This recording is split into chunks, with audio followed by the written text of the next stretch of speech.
The first thing I want to tell you about people who win, who max out, they are in a much bigger hurry than the people who are average. And I'm not kidding you when I say this. They're in a bigger hurry to get to their destination, to get to their outcome. Their pace is faster. They walk faster, they talk faster, and their expectation when they're going to arrive at their destination is sooner. This may seem like a very small, subtle thing, but I want you to evaluate how big of a hurry are you in? Because there's something to be said about how close you think you are to a goal and how fast you will run to get to the finish line. Let me give you an example of that. If you and I started out right now and we had a 26-mile marathon to run, right? In our minds, it was 26 miles. We were going to race each other. We would pace ourselves at a certain speed in order to maintain that speed because of the duration of the run. So if it was a marathon, we'd jog, wouldn't we, pretty slowly. You certainly wouldn't sprint 26 miles. And so because the destination, because the finish line is so far away, our pace or our hurry is limited based on how far away we think we are or when we'll arrive there. But if you and I were to run a 100-yard dash, would the pace be the same? Because the finish line is so much closer, we'd run full speed from the minute we took off, wouldn't we? Because of the proximity of how close the finish line is. The people that win in life don't necessarily have more vision than you. See, it's not a lack of vision always that means that you are going to lose. It's a lack of a type of vision, which is depth perception. You think you're further away from the outcome, and so you pace yourself like it, and you jog all the time throughout your life. The people that win may have a bigger vision, but they have accurate depth perception. They understand how close their goals are, how close their outcome is, and they're constantly in a sprint to get there throughout their day. That means consequently, they get started earlier and they finish later. They get up earlier. Throughout the day, they're in a bigger hurry to get to the places they need to be because the finish line in their mind is so much closer. I cannot emphasize this enough to you, is just the pace and the way time shrinks for elite performers compared to the average. I'm telling you, the average performer can say the same things, read the same books, have the same schedule, yet the person who is in a bigger hurry throughout the day ends up winning the day, winning the week, winning the month, winning the year, and winning the life.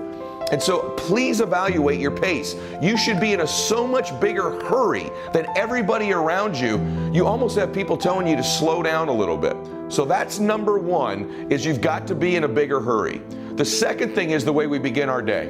I'm going to tell you right now, either you're going to control your time or your time's going to control you. Either you are going to dictate the terms of your life or you're going to be somebody who reacts and responds throughout their life. This device right here can both speed up time in your life or it can slow it down. It's not always a speed tool. So one of the tips that I've covered before but not enough people implement, that I promise you is a quality of max out performers that relates to their time, is they control it. They do not react and respond. They dictate the terms of their life most of the time. And that means this: when you wake up in the morning, the greatest thing you could do for yourself is not touch or look at this device for 30 minutes to an hour after awakening. So that when you wake up, you take control of your time. You control the time. You control the beginning of the day. You get clear, you meditate, you pray, you stretch, you think, you go through a gratitude exercise. You control the first 30 minutes of your day. It sets a tone that I'm in charge of my time, not what enters this.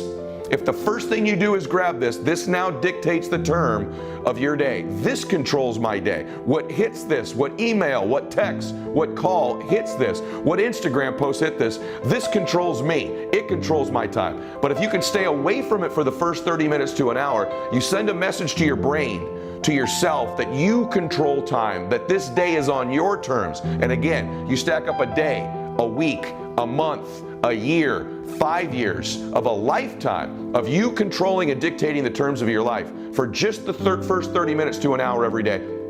It will revolutionize your life. It'll be very difficult to do for the first 30 days, but after 30 days, you'll never have the desire to do it again. You'll completely flip your life around. I'm not suggesting that all max out performers dictate every term. Of course I respond. Of course I react throughout my day. It's not the syntax or context of my day. I control my day. There are things throughout every day where we react and respond. There are conversations where someone says something to us. We clearly react and respond. But I'm the assessor of my life, not the assessee. I assess my life. I dictate the terms of my life. I'm not being assessed and I'm not being dictated to by other people all the time in my life. That's a huge separator in how people look at time for max out performers. The third thing is this: why is a day only 24 hours?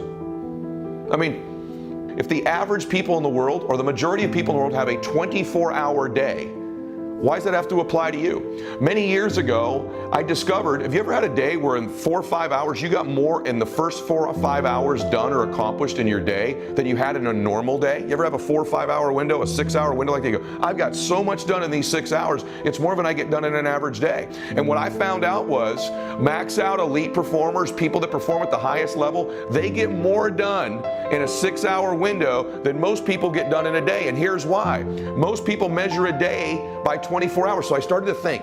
I was young in business. I was in my early 20s. And one of the things that was held against me by other people is you're too young to win. You don't have enough experience. You just haven't have enough days of experience of your life, enough days in business to win. And I thought, well, how can I fix that? And here's how you can fix that. And I've adopted this now for almost 30 years. I want the average people I compete against to think they have a 24-hour day. My days are 6 days long. So I want to teach you the concept of running mini days. My first day is from 6 a.m. to noon every day. That's a full day for me. So I try to get done a full day's work from 6 a.m. to noon because I no longer have a 24-hour day in my life.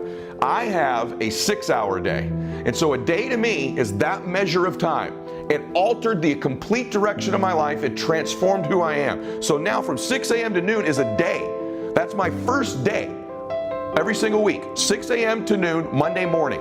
And what happens in that 6 a.m. to noon, there's a mental thing we have. I have a whole day to get all these things done.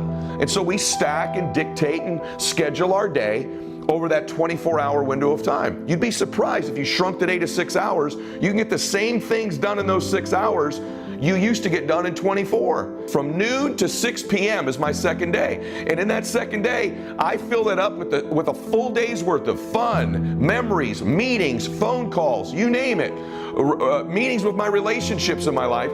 In that 6-hour day, I pack out another day. From noon to 6 p.m., I fill that day up. And my third day is 6 p.m. to midnight. And in that 6 p.m. to midnight, same thing. My relationships, my meetings, my phone calls, my emails, the work I do is a third day.